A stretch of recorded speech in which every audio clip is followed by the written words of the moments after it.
한글 책에는 뭐라고 써져 있어요? 탄젠셜 노멀을.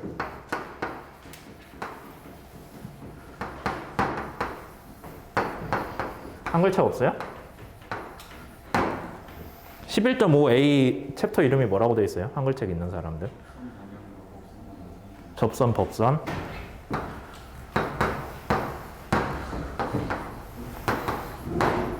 접선은 들어봤죠? 맞아요? 언제 들어봤어요? 미분 얘기할 때 기울기를 접선 방향이라고 하잖아요. 법선은 뭐냐면은 그 미분 방향의 수직인 걸 그냥 법선이라고 우리가 약속을 했어요. 뭐 무슨 이유로 법자를 쓰는지는 저는 모르겠지만 그렇게 되어 있습니다. 설명됐죠? 네? 접선, 법선이라고도 한글로 많이 쓰기 때문에 여러분들이 다른 수업 들을 때 좀 자주 들을 수도 있는 단어예요. 근데 기본적으로 무슨 뜻이다? 얘는 속도 방향.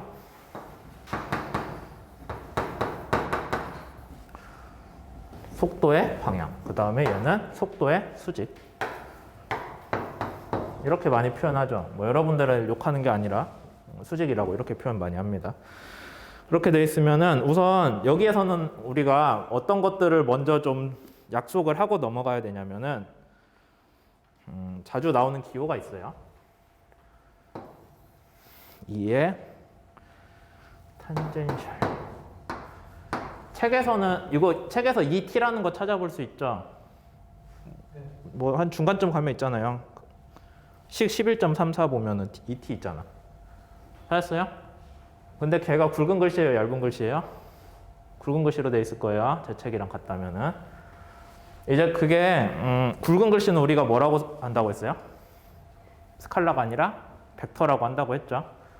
벡터인데 손으로 쓸 때는 위에다가 바가 그리는 게 아니라 이렇게 꺽쇠를 그리거든요. 우리가 햇이라고 많이 써요. 모자 할 때 햇. 위에 모자를 씌웠잖아요. 얘는 무슨 뜻이냐면은 어떤 벡터가 있을 때 이미 뭐 쓸 기호를 다 써가지고 할 게 없다. 그냥 2라고 합시다. 위에다가 햇을 씌우면 무슨 뜻이냐면 얘 길이는 1이라는 뜻이에요. 그냥 그렇게 약속을 했어요. 그러니까 여러분들이 만약에 어떤 속도 방향 성분이 있다고 해요. 속도 성분. 걔를 속도 방향 성분 자체의 크기로 나눠주면 얘는 크기가 얼마예요? 이렇게 지 자신의 크기로 나눠주면은 얘의 크기는 1이잖아요. 근데 방향은 뭐가 돼요?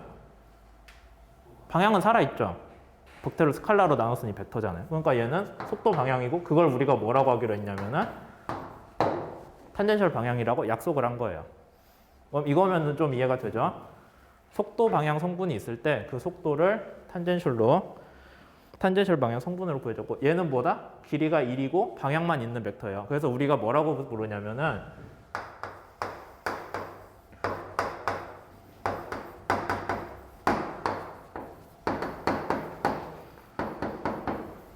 단위 벡터라고 많이 불러요. 단위 벡터라는 말은 들어봤어요? 아마 뭐 좌표기 할 때 배웠을 거예요. 대표적인 단위 벡터가 뭐가 있어요? 여러분들 기억나는 게?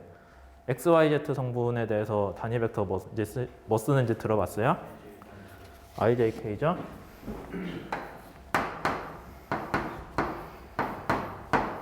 각각 X, Y, Z 방향 성분의 단위 벡터예요.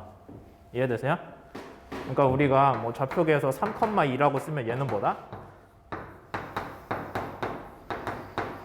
이렇게 쓰는 거예요. 그게 단위 벡터의 활용법이잖아요. 뭐 본 사람도 있고 안 본 사람도 있을 텐데 요거는 동력학에서 뒤에서 자주 나오기 때문에 혹시 잘 모르겠다면은 뭐 이것도 이미 복습하는 거 찍어 놓긴 했는데 뭐 거기서 보셔도 되고 다른 수학책에서 찾아보셔도 돼요. IJK랑 단위 벡터 얘기.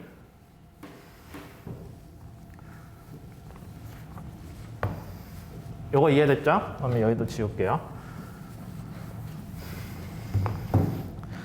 우선은 이 탄젠셜이랑 노멀 방향 성분을 이해를 하는 게 중요하고요. 그 다음에 보면 뭐 책 11.34, 36 그런 애들 있거든요. 근데 뭐 그거는 그 다음 얘기예요. 그러니까 이거 왜 얘가 나오는지 이해하면은 혼자서도 따라갈 수 있을 것 같거든요. 뭐 그래도 안 되면 질문하시면 되고. 그림을 그대로 그려봅시다. 11.19.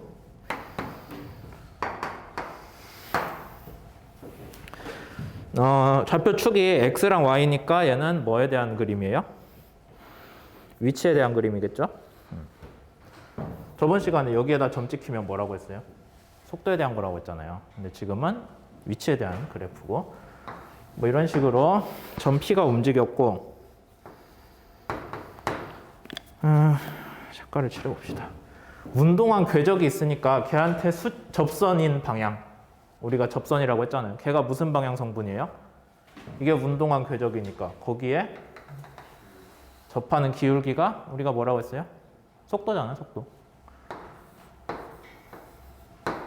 속도. 그 다음에 그 속도를 크기 일자리 벡터로 만들어준 게 단위 벡터. 이해됐어요? 접선이에요. 실제 그림을 그려놔도.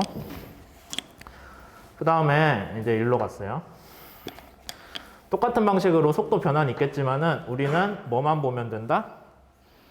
운동 방향만 볼 거예요. 그러니까 운동을 이 궤적을 따라서 가면서 할 때 속도가 변했다는 게 크기가 변했다는 게 아니라 방향이 변하는 거에 대한 얘기예요. 지금 주로 하고 있는 거는.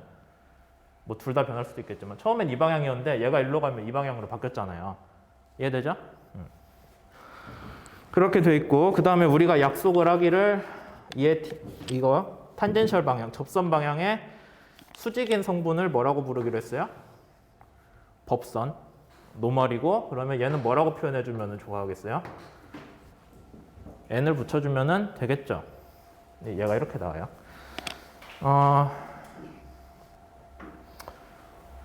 뭐 이제 사람들이 물어볼 수도 있는 게 그러면 왜 이 방향이냐? 나는 이 방향으로 n을 쓰고 싶은데 뭐 할 수도 있죠.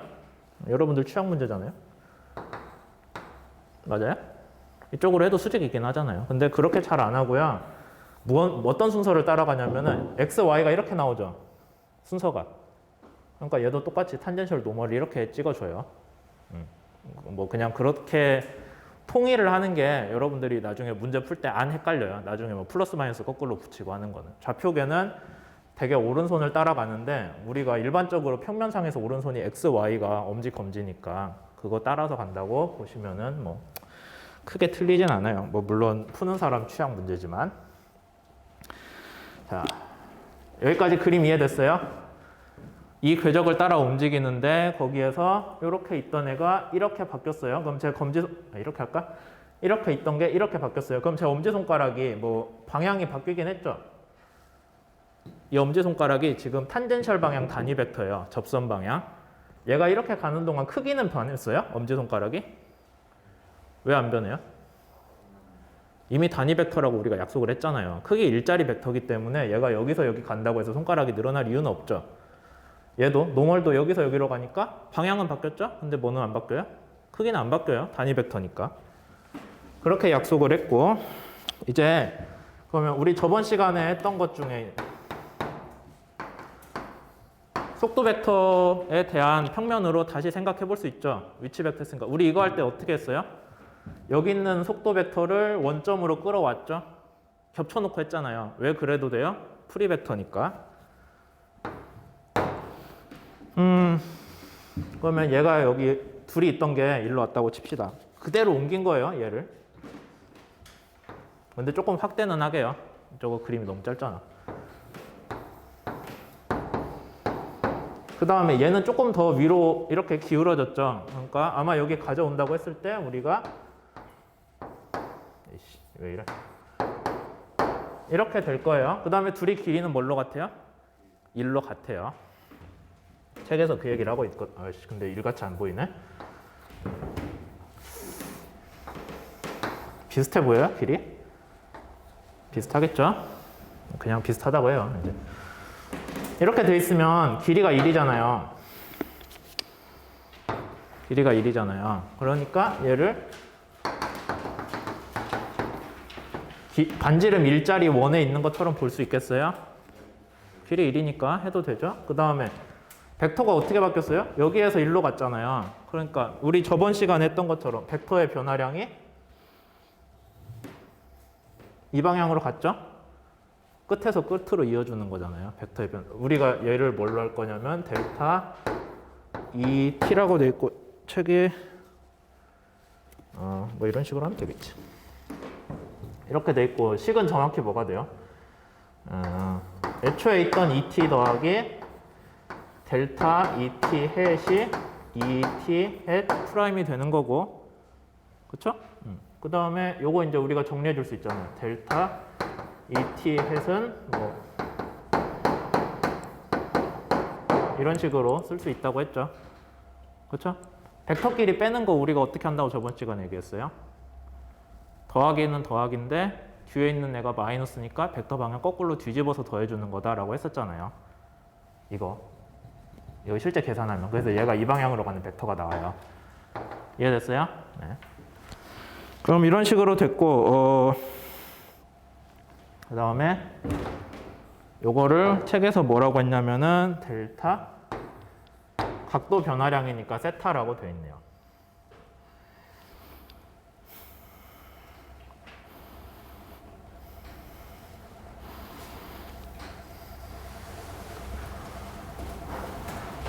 여기까지 이해됐어요? 이 그림 이해하는 게 중요해요. 여기서 조금만 더 갈게요. 이제 우리가 이 그림은 필요 없겠나? 우선 좀 지울까? 나도 헷갈리네. 밑에다 쓸게요. 이따 다시 쓸 그림 같아서. 이 변화가 얘가 여기에서 일로 가면서 속도 방향 변한 게 델타 t 동안에 이루어졌어요. 그렇게 할 거예요. 왜냐면은 속도 변화, 얘가 이제 속도 방향의 변화잖아요. 그렇죠?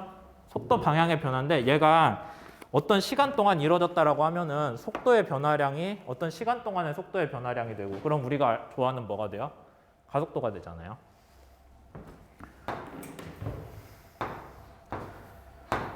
그러니까 우리는 얘를 구하고 싶은 거예요. 이해되죠? 얘하면 뭐가 돼요? 가속도잖아, 가속도.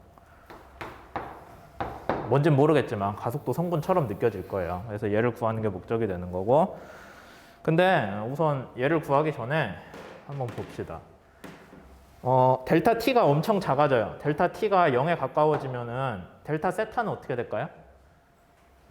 0에 가까워지겠죠. 뭐 어떤 비율인지 모르겠지만. 왜 0에 가까워져요? 여기서 여기까지 가는 게 아니라 얘가 여기서 요만큼 가는 거잖아. 조금 가니까 속도 변화량이 그만큼 적어지겠죠.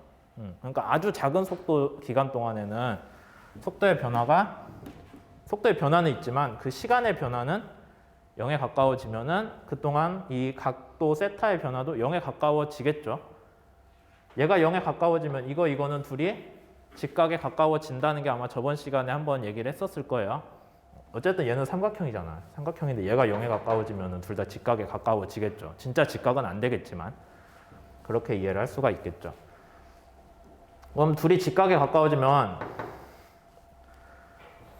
얘랑 얘는 서로 수직이 되잖아요.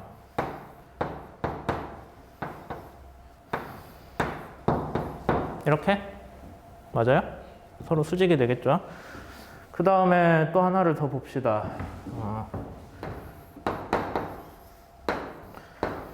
델타 t가 얼마인지는 아직 모르는데 델타 세타가 0에 가까워지면, 그러니까 우리가 뭐 t랑 세타가 정확히 어떤 관계인지 아직 안 정했기 때문에 세타만 갖고 먼저 하고 있어요.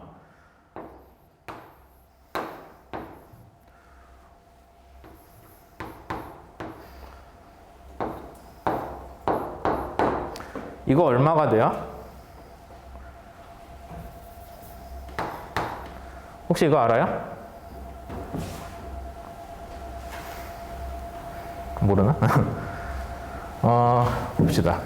세타가 0에 가까워질 때 얘 길이가 어떻게 되냐라는 문제예요. 이해되죠? 이 식 보면은 세타가 0에 가까워질 때 얘 크기가 얼마가 되는지 우리가 궁금해요. 응? 이해되죠? 세타가 0에 가까워지면 1이 되고. 근데 델타 ET라는 게 우리가 어떻게 표현해 줄 수 있어요? 되게? 그렇죠? 사인 세타라는 답이 나오긴 했는데 조금 더 설명을 하자면은 얘가 1이고 얘가 세타니까 얘 길이가 거의 직각삼각형이라고 보면은, 아니면 뭐 원한다면은 얘 이렇게 쪼개가지고 두 개 직각삼각형으로 만들어서 뭐 이거 밑변 길이 곱하기 2 해줘도 되거든요. 책은 그런 식으로 했어요. 근데 뭐 어쨌든 그냥 여러분들이 알아두시면 되는 게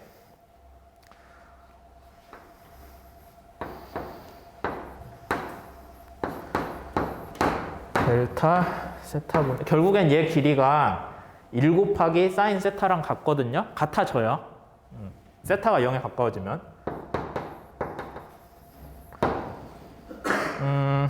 사인 그냥 세타 아니지 델타 세타죠. 미안. 그러면 얘랑 얘는 서로 1이라는 거 혹시 배웠어요? 뭐 배운 분들도 있을 거고 잘 모르는 사람들도 있을 텐데 이참에 알아둬요. 사인 세타 분의 세타 분의 사인 세타에서 세타가 0에 가까워지면 사인 세타도 0에 가까워지잖아요. 근데 그 값이 1이 된다라는 거. 여기 이해됐어요? 이제 그렇게 하기로 사실 이거는 동력학에서 가르치는 게 아니라 이미 여러분들이 배우고 왔을 걸로 생각을 하는 거라서 하여튼 크기는 1이에요. 그러면 여기까지 했으면은 시간이 꽤 많이 갔는데 우리가 델타 델타 2t 햇에 대해서 어떤 거를 알게 되었냐면은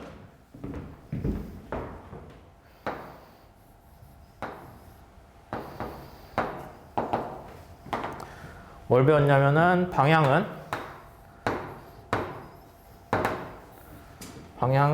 원래 이 t에 대해서 무조건 수직이다. 맞아요? 왜? 이미 그림이 그렇게 나왔잖아. 델타 세타가 0에 가까워지는 상황이에요. 시간이 아주 짧은 동안에 각도 변화량을 봐서. 그렇게 되면은 여기 아까 방향이 어떻게 됐어요? 얘가 0에 가까워지니까 둘이 90도 90도에 가까워져서 2t랑 델타 2t는 서로 수직일 수밖에 없게 되잖아요. 그렇죠? 그래서 방향은 2t의 수직이고 그 다음에 크기는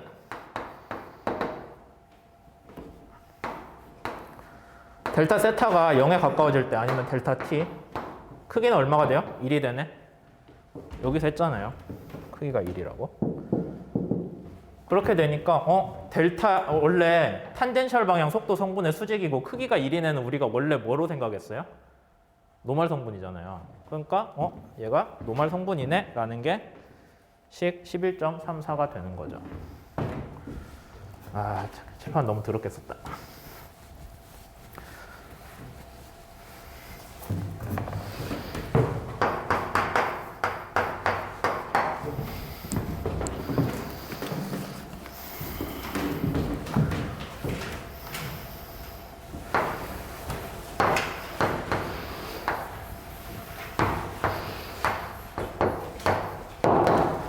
그래서 우리가 이걸 구할 수 있어요. 여러분들이 하나 유의해야 되는 게 분모는 dt가 아니라 아직 dt 몰라요. d 세타예요. 아직은. 그 다음에 그럼 우리가 원하는 거는 dt니까 우리 얘 구하고 싶잖아요. 그럼 얘는 어떻게 구하면 돼요? 이미 알고 있는 여기에다가 이렇게 해도 될까요? 어차피 분수끼리의 곱이니까 뭐 이렇게 해줘도 되죠? 그럼 요거 지워지는 뭐 그런 식이잖아요. 그 다음에 얘를 책에서는 조금 더 나갔거든요.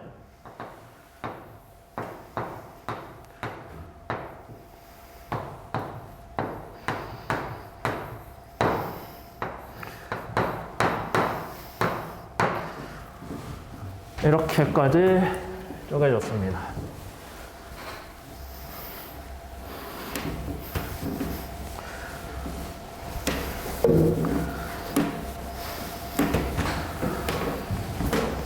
그러니까 우리는 얘를 구하고 싶은 건데 가속도 방향 성분을 시간에 대한 속도 미분 성분을 구하고 싶은 건데 근데 그게 한 번에 안 나오니까 이렇게 나눠졌어요. 이건 우리가 앞에서 이미 알고 있죠. 그림 열심히 그려가지고 뭐 델타 2t가 어쩌고저쩌고 하면서 구한 거잖아요. 얘는 뭐랑 같다고? 얘는 노멀이다 라는 건 이미 앞에서 구했어요. 근데 그 다음에 그럼 얘를 구해야 되는데 얘는 사실 우리가 뭐라고 쓰면 돼요? 편하게 뭐 이런 식으로 써도 되죠. 근데 탄젠셜 방향 운동 아까 우리 그렸다 지운 그림에서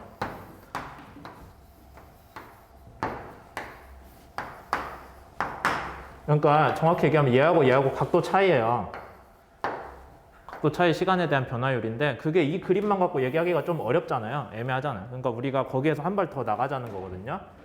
원한다면 얘로 써도 돼요. 근데 이렇게 나눴고 우리가 S는 뭐냐면은 궤적, 이동한 위치는 아니고 이동한 길이에 대한 거라 했죠.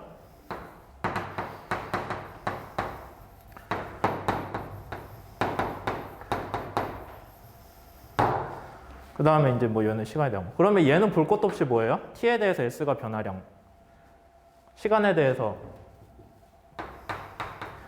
이동한 길이가 변한 거잖아요. 시간에 대해 이동한 길이가 변하면 그게 뭐예요? 속력. 이동한 길이니까 위치가 아니에요. 그 다음에 얘는 뭐라고요? 아까 앞에서 했어요? 이렇게. 이거는 여기 있잖아. 그럼 이제 얘가 문제죠. S가 변할 때 세타가 뭐야? 라는 생각 들잖아요. S는 뭔지 알죠? 궤적이고 그 다음에 세타는 뭔지는 모르겠지만 각도인데 뭐에 대한 각도인지를 우리가 얘기를 해줘야 돼요.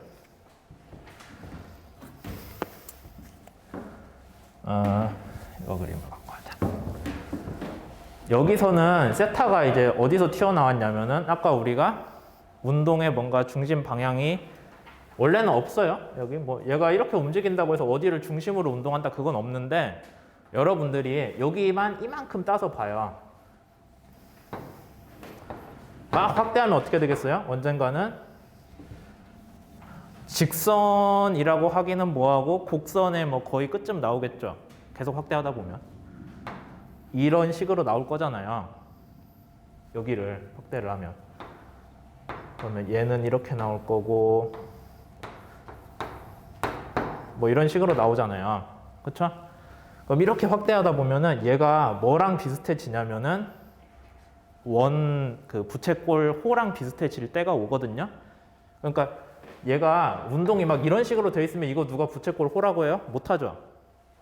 부채꼴 여기 둘레 호라고 하는 게 영어로 아크라고 쓰는데 얘는 그거랑 상관없어 보이잖아요. 근데 막 확대를 해요. 여기만 확대해보면 언젠가는 막 확대하다 보면 이런 모양 나오잖아요. 뭔가 호처럼 보이는. 그렇게 됐을 때 그러면 원호니까 여러분들이 이렇게 가면은 1.5가 있는 부채꼴 모양으로 운동을, 궤적을 얘기할 수 있겠죠. 그때 각도가 세타가 되는 거예요. 그럼 극단적인 경우로 그냥 무조건 직진 운동하면 얘가 나와요?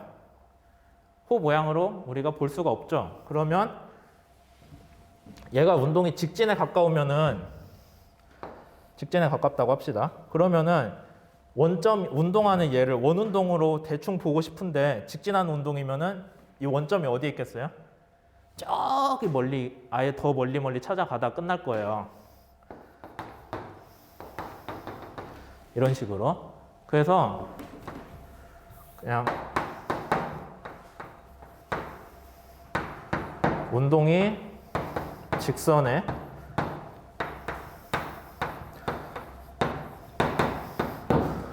직선에 가까우면은 이 부채꼴 모양으로 그릴 때 부채꼴 반지름을 R이라고 하면 헷갈리니까 그리스 문자 로라고 쓰거든요. 로가 무한대로 갈 거예요. 이해되세요? 이 부분? 이걸 왜 얘기를 하고 있냐면은 이 길이가 뭐예요? ds고 이 각도가 d세타가 될 수가 있잖아요. 그러니까 어떤 순간 운동을 부채꼴 모양으로 우리가 근사를 했을 때 그 부채꼴의 호 길이가 ds가 되고 부채꼴의 각도가 d세타가 되는데 그러면 로랑 d세타 ds는 무슨 관계가 있어요? 각도 곱하기 반지름이 호의 길이가 되잖아요. 그게 우리가 원래 중고등학교 때 배운 호도법 라디안의 기본 원리잖아요. 그러니까 요걸 놓고 보면은 ds 오버 d 세타가 뭐가 돼요? 로분의 1이 되죠. 그래서 얘가 로분의 1이 찍힙니다.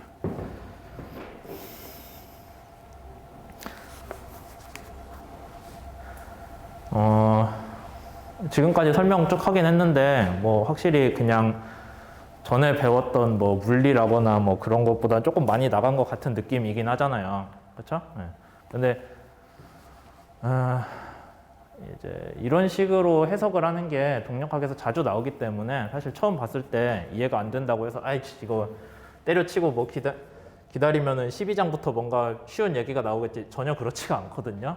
그러니까 이해를 하시는 게 중요합니다. 뭐 여러분들이 이 부분에 대해서 잘 이해가 안 된다라고 하더라도 우선 좀 자주 보시고 복습 많이 하시면은 어떻게 좀 되지 않을까 싶기도 하고, 혹시 뭐 그래도 잘 안 되겠다라는 의견이 좀 많으면은 제가 혹시 진도 빼다가 시간 남거나 하면 다시 얘기를 할게요. 뭐 되게 중요한 부분이기 때문에 이거 그냥 여러분들이 쓱쓱 이러면은 알 거예요라고 하고 넘어가는 것도 썩 옳은 행동은 아닌 것 같아요. 그 다음에 이제 조금만 더 하면은 그래도 탄젠셜 노멀 방향 얘기가 끝나거든요. 한번 봅시다.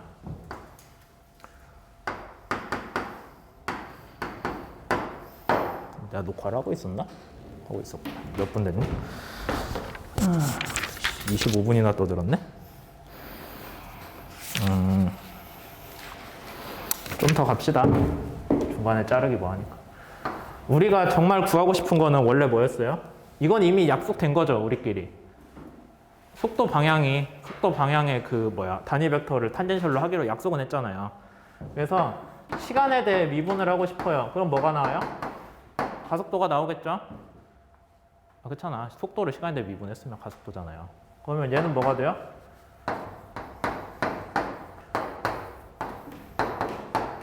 이렇게 되고, 둘이 V도 시간에 대해 변할 수도 있죠. 변할 수도 있잖아. 방향도 변했잖아요. 우리 앞에서 내내 했던 얘기고. 그럼 얘는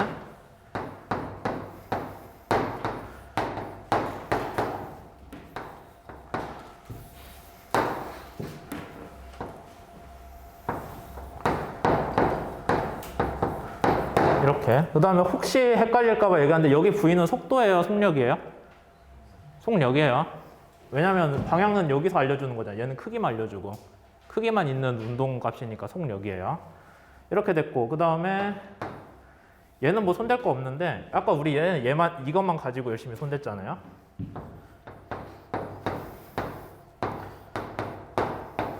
V 하나 있고, 그 다음에 여기 보면 V 또 있죠. 그래서 로분의 V제곱 2의 N 이게 나옵니다. 그래서 결론적으로 뭐가 알 수 있어요, 우리가? 탄젠셜 성분을 시간에 대해 미분을 해줬었어요. 속도를. 그러니까 XY로 미분해 준 거가 XY로 우리가 성분을 쪼개준 게 아니라 탄젠셜 방향의 속도 성분에 대해서 가속도는 어떻게 되나요? 라고 해서 걔만 가지고 시간 미분을 해줬더니 이거를 각각 미분을 해줬고, 근데 얘는 뭐 손댈 게 없는데 얘는 손댈 게 많았죠. 특히 얘가. 그걸 막 열심히 여러분들이 해석을 했더니 그림 그려가면서 이게 나왔고, 그거를 여기 원래 V 하나 더 있으니까 해주면은 얘가 나와요. 근데 아까 우리가 로가 뭐라고 했어요? 운동의 반지름이잖아요. 순간 운동의 반지름. 어디서 많이 본 것 같지 않아요? 반지름 R이라고 쓰면은 등속 원운동 할 때 구심 가속도잖아요. 그래서 그냥 딸딸 외우라고 했던 등속 원운동의 구심 가속도가 이런 식으로 나오는구나 라는 거 여러분들이 알 수가 있죠. 그래서 여기서 결국에 하는 얘기는 뭐냐면은 탄젠셜 노멀 방향 성분에 대해서 가속도가 만약 어떤 가속도든지 간에 어떤 운동에서 가속도가 주어졌을 때 걔를 탄젠셜 노멀 방향으로 여러분들이 쪼개주면은 어떤 결과가 나오냐. 하나, 탄젠셜 방향은 속도의 크기만, 속력의 크기에만 관련된다. 탄젠셜은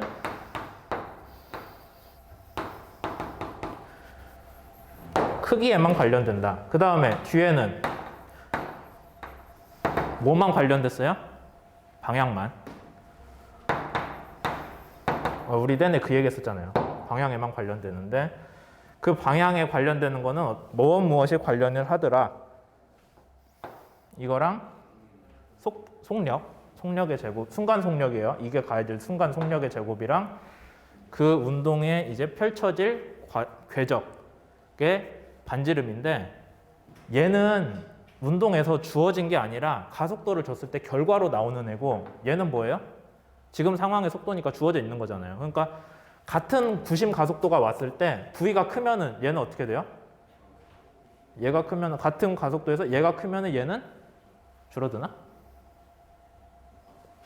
얘가 커지면은 얘도 커져야겠죠? 그래야 이 크기가 일정할 거 아니야. 그러면 봐봐요. 여러분들이 엄청 빨리 가고 있으면 뭔가 구신 가속도가 있을 때 방향이 잘 틀어져요? 빨리 가고 있으면 조금 틀어질 거 아니야. 조금 틀어지니까 조금 틀어지면은 얘가 크니까 얘도 큰 거겠죠? 여러분들이 천천히 가고 있으면 같은 가속도를 이렇게 설명할게요. 여러분들이 천천히 가고 있으면 노멀 방향 성분으로 가속도를 받았을 때 쉽게 가속도가 이게 꺾여요? 방향이? 천천히 가면? 영향을 쉽게 받죠? 그러면은 이 운동의 반지름이 로가 될 거고, 여러분이 엄청 빨리 가고 있어요. 똑같은 가속도 크기를 받았어요. 그럼 어떻게 돼요? 이렇게 되니까 로가 커지겠죠. 그래서 빨리 가면은 같은 가속도를 받았을 때 얘 크기가 일정하다고 했을 때 여러분들이 빨리 가면은 얘도 커지는 걸로 결과가 나오는 거예요. 그 다음에 얘가 느리면 여러분들이 느리게 가면은 작은 곡률로 휙휙 하고 방향이 바뀌는 거죠. 이해됐어요? 그래서 여러분들 자동차 타고 다닐 때 과속하지 말라는 게 커브가 꺾여 있을 때 어차피 이 가속도는 어디서 나오냐면 타이어랑 지면 마찰이거든요. 걔는 크기가 한정이 돼 있는데 여러분들이 속도를 빨리 가면은 로가 커져야 되잖아요. 근데 이미 도로의 커브 이거는 정해져 있잖아요. 그러니까 여러분들이 필요한 구신 가속도가 속도가 너무 빠르고 얘는 정해져 있는 상황이라고 하면은 요구되는 구신 가속도가 막 커지는 거예요. 근데 타이어가 그걸 못 따라가면은 차가 미끄러지겠죠. 이제 그런 식으로 실제 상황이랑 같이 연결해서 이해도 할 수가 있습니다. 그래서 이게 상당히 복잡한 얘기긴 했는데 우선은 이게 11장에서 제일 중요한 부분이거든요. 그러니까 여러분들이 혹시 한 번에 이해 안 되는 건 당연한 거니까 집에 가셔서 이러이러한 식으로 했구나. 결국에는 뭐를 알아보는 거냐면 얘만 이해하면 돼요. 이것만. 이 식이 어떻게 나왔는지만 여러분들이 책에 있는 그림들 따라가면서 이해할 수 있으면은 충분하다라고 생각을 하죠. 그 다음에 잠깐 쉬었다가